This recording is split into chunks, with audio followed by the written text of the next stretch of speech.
Buenas tardes, mis hermanas. Pues Un aplauso.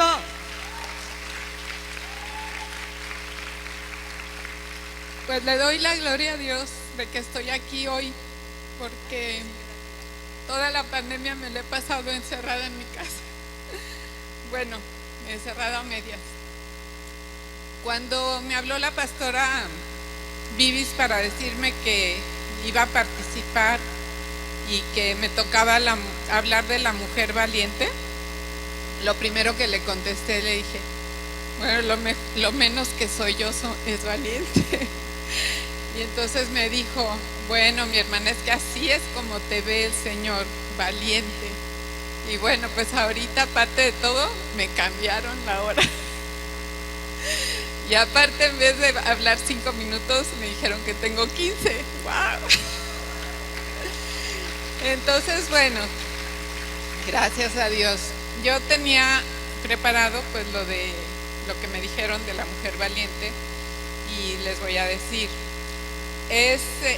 Habla sobre la mujer virtuosa que viene en Proverbios 31. Ya todas conocemos de esa mujer. A mí me tocó hablar de Proverbios 31, 17, que dice: ella es fuerte y llena de energía y es muy trabajadora. Entonces, bueno, pues esa mujer es como la Mujer Maravilla. Y al rato que mis demás hermanas compartan su parte, van a ver. Pero aquí yo saqué un versículo que es en Josué 1:9, que nos dice Dios: mi mandato es: sé fuerte y valiente. No tengas miedo ni te desanimes, porque el Señor tu Dios está contigo donde quiera que vayas. Ese es un versículo que ahora, en este proceso que he estado pasando, yo se lo pedí al Señor todo el tiempo: Señor, ayúdame a ser fuerte y valiente. Una de las cosas que tuve que pasar, lo más duro creo, fue las quimioterapias. Eso para mí fue horrible. Para empezar, las canalizadas. O sea, a mí me dan mucho miedo las agujas. La sacada de sangre, yo me desmayaba con la sacada de sangre. Entonces, ahora que me tenían que poner la quimioterapia, yo decía: Señor, tú canalízame.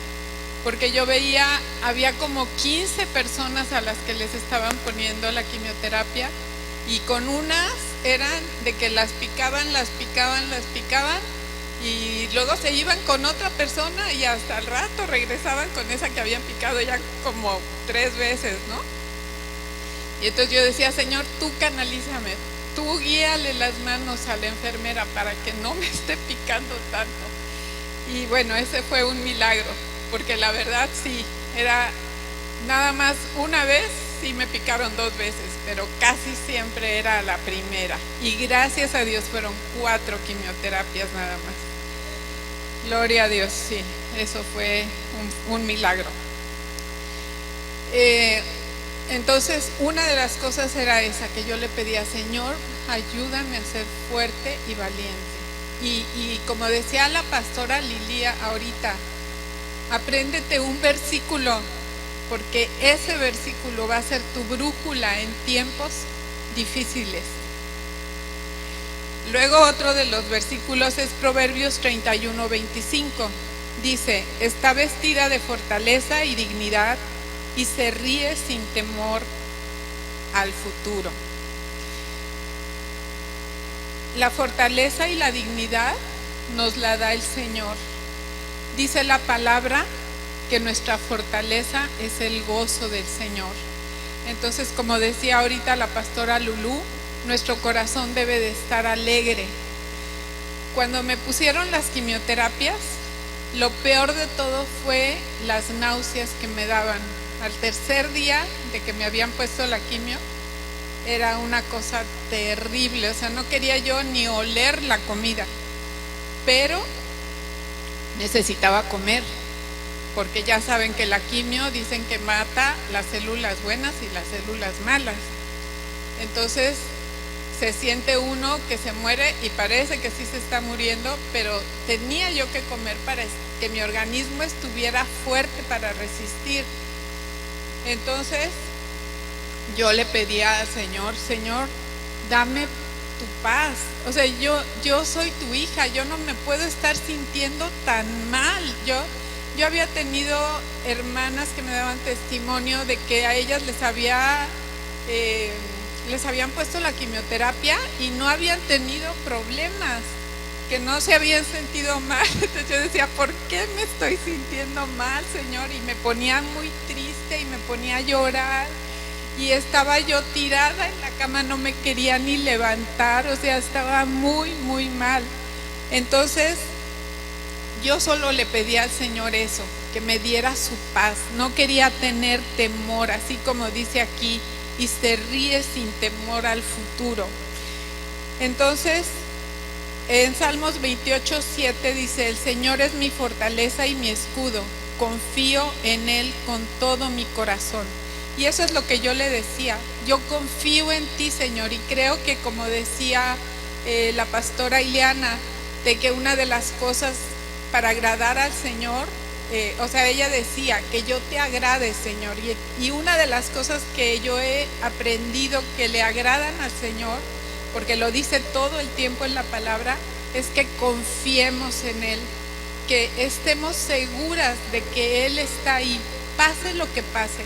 Así como nos estemos sintiendo, Él está con nosotros y no nos abandona, porque Él dice que aunque pasemos por las aguas no nos vamos a ahogar, aunque pasemos por el fuego no nos vamos a quemar. Y así era como yo le pedía, Señor, yo nada más quiero tener tu paz.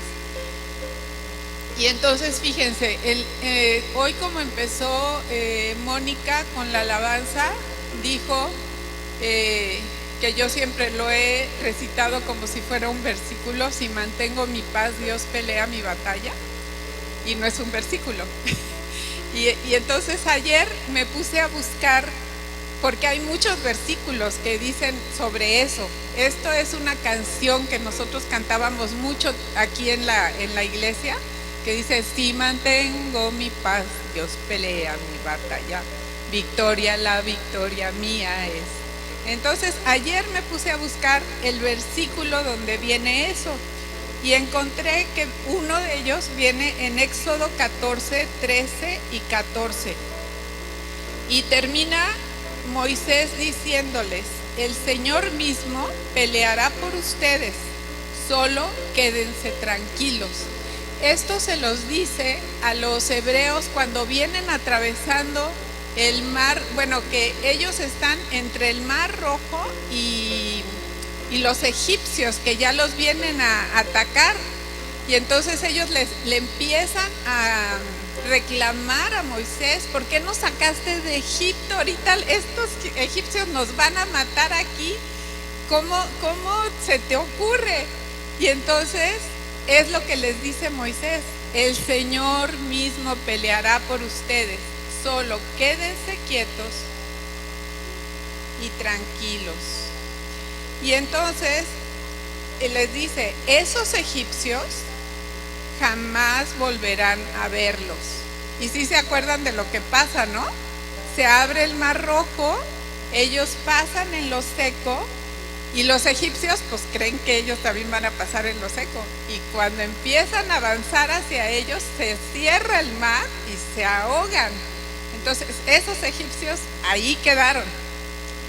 Entonces, lo que decía una de las de los devocionales que he leído, dice que esos egipcios son nuestros problemas. Son nuestros problemas en el matrimonio, nuestros problemas con los hijos, nuestros problemas de salud, nuestros problemas de finanzas.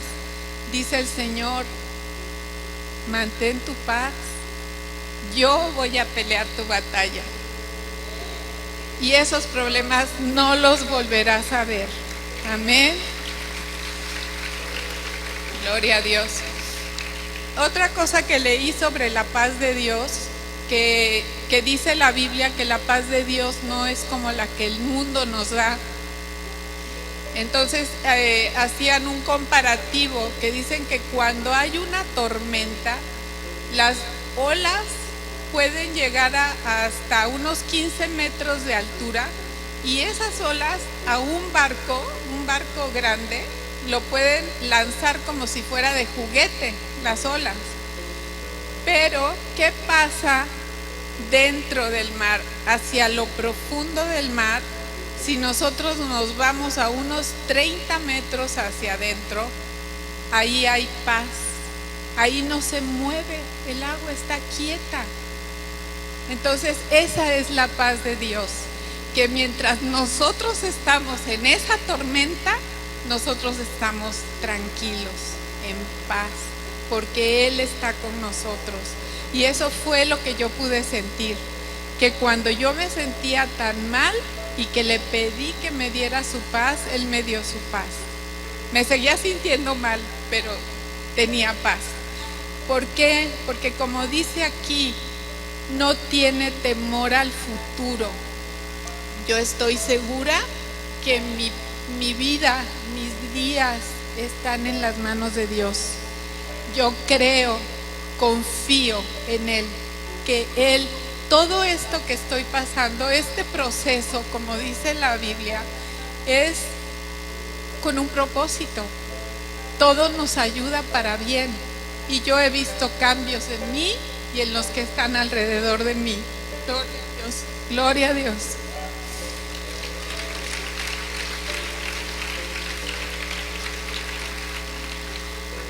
El siguiente versículo dice Proverbios 31:26. Cuando habla, sus palabras son sabias y da órdenes con bondad. Esto es muy importante. Cuando yo tenía a mis hijos chiquitos, ya lo he dicho en otras ocasiones, algunas ya lo deben haber oído, yo era horrible. Yo les gritaba todo el tiempo a los pobres y mi esposo se enojaba conmigo. Eso sí, tomaba todos los cursos para padres y me decía mi esposo, ¿para qué vamos a ese curso? Si tú no cambias, sigues siendo igual. Pero bueno, yo ahorita les hablo a las que tengan niños chiquitos, a los que tengan adolescentes todavía. Hablen con bondad y usen palabras sabias. La sabiduría viene de Dios. Dice la Biblia que el principio de la sabiduría es el temor de Dios. Entonces tenemos que buscar a Dios, porque Él es el que nos va a dar esa sabiduría para tratar con los problemas de nuestros hijos, para poder guiarlos, formarlos como Él quiere, instruirlos en su palabra. Dice Proverbios 18:21 que la lengua puede traer vida o muerte. Entonces es muy importante nuestras palabras, porque lo que estemos hablando es como una siembra, son semillas buenas o semillas malas, y las semillas lo que van a hacer es, cuando se cosechen, van a ser una cosecha buena o una cosecha mala. Entonces necesitamos tener mucho cuidado con lo que hablamos y cómo lo hablamos. Y el último versículo es en Proverbios 31:27. Dice, está atenta a todo lo que ocurre en su hogar y no sufre las consecuencias de la pereza. Aquí esta palabra pereza me dio con tubo. Y yo le decía a mi esposo, yo reconozco que soy floja. Y entonces, en estos días le decía yo, ay, dice, no digas eso. Mira, y me empezó a hacer así como la historia. Tú trabajaste 40 años y tú hiciste no sé qué, y tuviste la librería en la iglesia, y ahí todo el mundo te veía que trabajabas. Entonces, sí es cierto, pero fíjense, mi esposo tiene un libro que se llama Los 7 pecados capitales. Nosotros como cristianos sabemos que los pecados no son grandes ni chiquitos, o sea, son pecados. Es algo que no le agrada a Dios. Y en ese libro el que tiene el primer lugar es la pereza. Y entonces aquí yo leí cuáles son las consecuencias de la pereza. Las consecuencias vienen en todas las cosas. Necesitamos dedicación y esfuerzo para amar a nuestro esposo. Para amar tenemos que dedicarnos y esforzarnos. O sea, no es algo que viene natural. Tenemos que ser intencionales. Para formar a nuestros hijos también. Uno de los ejemplos que ponía el libro es que muchas veces nos da flojera corregir o disciplinar. Le dices al hijo que tiene que alzar su recámara y no la alza. Y decía mi esposo, es que se lo tienes que decir todos los días y de buen modo. O sea, ellos no son adultos, están aprendiendo. Y aunque tú creas que con una vez que les digas ya lo van a hacer, no es cierto. Entonces, todos los días, hasta que lo hagan solitos, vas a seguir diciéndoselos. Yo, por ejemplo, comentaba con una... aquí voy a echar de cabeza a mi hija, pero bueno. Comentaba con una compañera del trabajo que le decía, es que mira, mi hijo es muy ordenado, pero mi hija es súper desordenada. Y me decía ella, no te preocupes, cuando ella se vaya fuera de la casa, vas a ver cómo va a hacer todo lo que le enseñaste. Y dicho y hecho, ella en un tiempo se fue de intercambio y estuvo viviendo con 4 amigas. Y un día me habló y me dice, mamá, estarías muy orgullosa de mí. Le digo, así, ¿por qué? Porque aquí todas mis compañeras son bien desordenadas. La que ando alzando la casa siempre soy yo. Dije, bueno, pues gloria a Dios, así fue, ¿no? Y como dice la palabra también, instruye al niño en su camino y aun cuando fuere viejo no se apartará de él. Entonces, miren, también para mantener la casa necesitamos esforzarnos y dedicarnos. Todos hemos malgastado nuestro tiempo, pero Filipenses 4:13, y sale en verso, fíjense, dice Filipenses 4:13, todo lo puedo en Cristo que me fortalece. El Señor nos fortalece, nos ayuda a tener la fuerza para hacer las cosas. Entonces, lo que necesitamos hacer es todos los días, antes de que comience el día, invitar al Espíritu Santo, esa brújula que nos decía la pastora Lili, para que Él nos muestre dónde es donde tenemos que esforzarnos y dedicarnos, y que Él nos ayude, porque dice la palabra que el poder del Espíritu Santo, cuando nosotros ya recibimos a Jesús, vive en nosotros. Ese poder que levantó de los muertos a Jesús es el mismo que habita en nosotros. Entonces Él puede hacer lo que sea en nosotros. Solamente hay que estar dispuestas y obedecer. Pues gloria a Dios. Que Dios las bendiga.